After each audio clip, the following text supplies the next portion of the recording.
ঘরবাড়ি যতই neat and clean রাখবে, সংসারের পজিটিভ ততই বেশি কাজ করবে।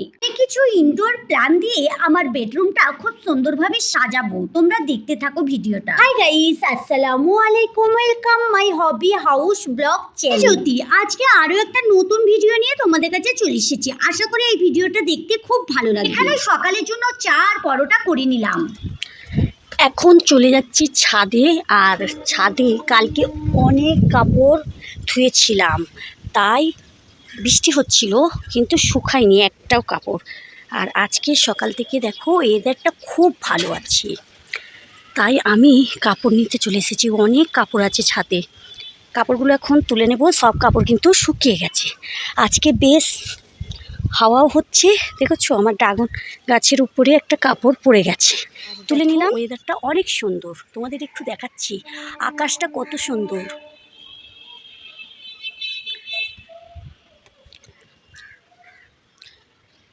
দেখো বন্ধুরা, এখানে একটা ফুলও হয়েছে, জবা ফুল, বেশ বড়, দেখতে অনেক ভালো লাগছে।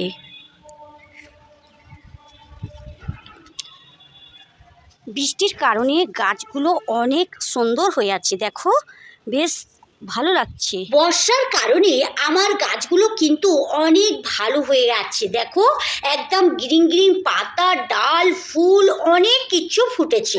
অনেকেই আছো আমার ছাদ বাগানকে অনেক পছন্দ করো এবং গাছ অনেক ভালোবাসো, তার কারণেই আমি প্রতিদিন চেষ্টা করি একটু একটু করে গাছ দেখাবার। চলো এবারে কাপড়গুলো তুলে নিই। সব কাপড়গুলো প্রথমে তুলে নিই। বর্ষাকালে কখন বৃষ্টি কখন রোদ, তার কারণে কালকে অনেকগুলো কাপড় আমি কেচেছিলাম, সেই কাপড়গুলো কিন্তু একটাও শুকায়নি, কারণ কালকে প্রচণ্ড বৃষ্টি হয়েছে। আর আজকে সকাল থেকে বেশ রোদ আর ওয়েদারটাও খুব ভালো লাগছে, তাই আমি সকালে ঘুম থেকে উঠেই কাপড়গুলো রোদে দিয়ে দিয়েছিলাম। আর এখন সবগুলো কাপড় আমার শুকিয়ে গেছে। অনেকেই আছে ভাবে যে বৃষ্টির দিনে কাপড় ধুলে কাপড় শুকোবে না, তার থেকে কাপড় না ধোয়াই ভালো, কিন্তু আমি মনে করি বৃষ্টি হোক বা রোদ, কাপড় কিন্তু ধুয়ে রেখে দেওয়াই ভালো। এই সকালের দিকে একটু রোদ বেরোলে আর কাপড়গুলো রোদে দিলে কিন্তু তাড়াতাড়ি শুকিয়ে যাবে। বর্ষাকালে আমরা যদি ভাবি কখন রোদ উঠবে তখন আমরা কাপড় ধোবো, তাহলে হয়তো রোদ উঠলে কাপড় ধুতে ধুতে আবার বৃষ্টি চলে আসতে পারে। এখানে সবগুলো কাপড় আমার তোলা হয়ে গেছে, চলো এবারে নিচে চলে যাই। আর আজকের ওয়েদারটা অনেক ভালো লাগছে, এবারে চলো নিচে যাই। নিচে এসে অনেকগুলো কাজ করে নিয়েছি অফ ক্যামেরাতে, কাপড়গুলো ভালো করে গুছিয়ে রেখে দিয়েছি, তারপরে রান্নাঘরে অনেক কাজ করে নিয়েছি। এবারে আমি বেডরুমটা খুব ভালো করে পরিষ্কার করে গুছিয়ে নিচ্ছি। প্রথমেই বালিশগুলো বিছানাগুলো তুলে নিয়েছি, তারপরেই সবগুলো পরিষ্কার করে নিচ্ছি। দেখবে বন্ধুরা, যদি ঘরদোর বা রান্নাঘর বা যে কোনো জায়গা, বেলকুনি বা ছাদ বাগান এরকম পরিষ্কার পরিচ্ছন্ন থাকে, তাহলে কিন্তু কাজ করার এনার্জিটাও অনেক বেড়ে যায়। কিচেন রুম বা ঘর যত পরিষ্কার থাকবে তত কিন্তু কাজ কমও থাকবে আর কাজ করার এনার্জিটাও অনেক বেশি হয়ে যাবে। আমি তো বেশিরভাগই এই ম্যাজিক মপ দিয়ে ঘর মুছি, কিন্তু আমার ঘর খুবই পরিষ্কার থাকে, নোংরা হয় না। আর ম্যাজিক মপ দিয়ে অনেকেই বলে মুছলে নাকি ঘর পরিষ্কার হয় না, এটা দিয়ে মুছলে মোছা কিন্তু অনেক তাড়াতাড়ি হয়ে যায়। এবার চলে এসেছি রান্নাঘরে, আর এখানে অলরেডি আমি রান্না বসিয়ে দিয়েছি। এখানে ভাতটা হয়ে গেছে আর এখানে ডাল বসিয়েছি। আর আজকে ইলিশ মাছ এনেছি, আজকে রান্না করব ইলিশ মাছ। দেখি ইলিশ মাছটা রান্না করব না, ভাজা করব। ইলিশ মাছটা ভাজা বেশি খেতে ভালো লাগে, তো এখানে ইলিশ মাছটা ভাজা করব। কিছুটা পেয়ারা রয়েছে, পেয়ারাটা বেশ বড় বড় আছে আর অনেকটাই ভালো, টেস্টটাও অনেক ভালো। তো পেয়ারাটা চাট করব না, এমনি সবাই খাবে। তো এই পেয়ারাটা মানে এমনি কামড়ে কামড়ে খেতে বেশি ভালো লাগে, তাই জন্যই আমি চাটটা করছি। রান্নাঘরে প্রথমেই এসে আমি কিন্তু ডালটার ভাতটা বসিয়ে দিয়েছিলাম। এখানে ডালটা বাগার দিয়ে দিলাম। আর ডাল ভাতের কিন্তু অতটা অসুবিধা হয় না, তাড়াতাড়ি হয়ে যায়। হয়ে গেছে, এবারে অন্য রান্নাগুলো করে নিই। এখানে ইলিশ মাছগুলো খুব ভালো করে ধুয়ে নিয়েছি, কাটাই ছিল আর সব রকম মশলা মাখিয়ে নিয়েছি। ওই বাড়িতে যে মশলাগুলো থাকে, হলুদ গুঁড়ো, লঙ্কা গুঁড়ো, জিরে গুঁড়ো, ধনে গুঁড়ো, স্বাদ মতো নুন। আর এখানে কড়াইতে তেল গরম করতে দিয়ে দিয়েছি, তেলটা গরম হয়ে গেছে। এবারে একে একে মাছটা দিয়ে দেবো।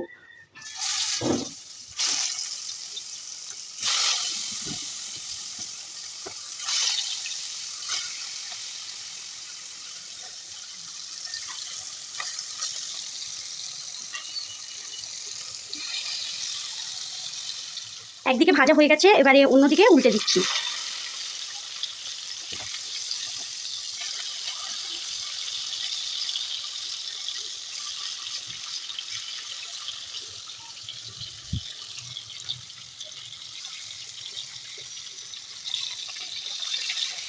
আজকে তো তেমন কিছু করবো না, জাস্ট ভেজে নিলেই হয়ে যাবে। আর ওদিকে আমার অন্য রান্নাগুলো কিন্তু কমপ্লিট। যেই রান্নাও হয়ে গেছে, রান্নাঘর পরিষ্কার করাও হয়ে গেছে। দেখো রান্নাঘর একদম নিট অ্যান্ড ক্লিন লাগছে। আর এখানে পেয়ারাগুলো রয়েছে, ভাত খাওয়ার পরে সবাই খাবে। আর রান্নাঘরটা পরিষ্কারও করে নিয়েছে, একদম চকচকে ঝকঝকে দেখাচ্ছি।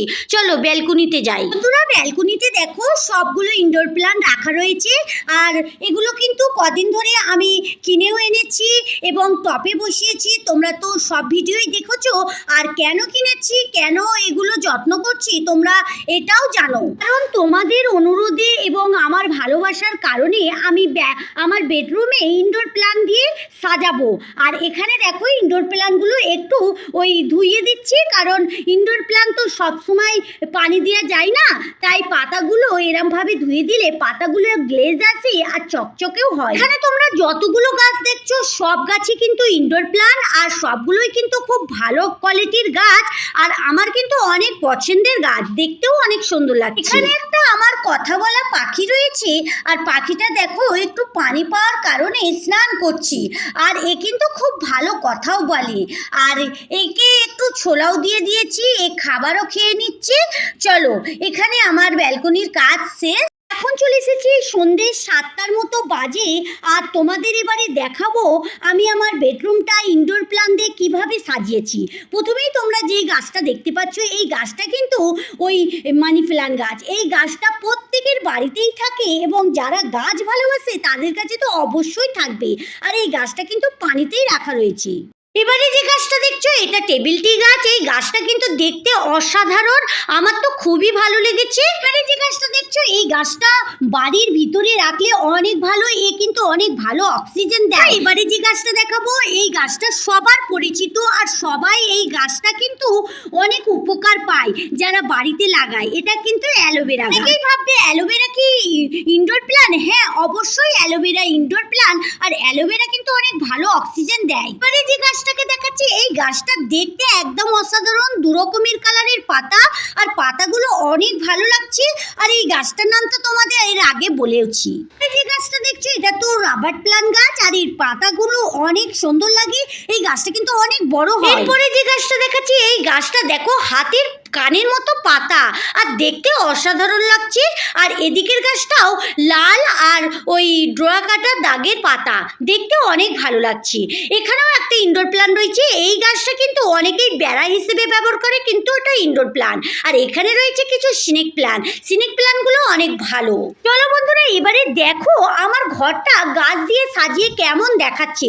তোমরা কিন্তু অবশ্যই কমেন্ট বক্সে জানাবে আমার ঘরটা কীরকম লাগছে, বা কিটা ভুল হয়েছে সেটাও কিন্তু অবশ্যই জানাবে। আমার ঘরটা যখন নতুন ডেকোরেশন করলাম তখন তোমরা অনেকেই আমাকে কমেন্ট বক্সে ভরিয়ে দিয়েছো যে দিদি তোমার ঘরটা যদি একটু ইনডোর প্ল্যান্ট দিয়ে সাজানো হয় তাহলে ঘরটা দেখতে অনেক সুন্দর লাগবে। তাই আমি তোমাদের কথা রেখে এবং আমার ভালো লাগার জন্য আমি কিন্তু ইনডোর প্ল্যান্ট দিয়ে আমার ঘরটাকে পুরো সাজিয়েছি। তোমরাই বলো আমার ঘরটা কিরকম লাগছে।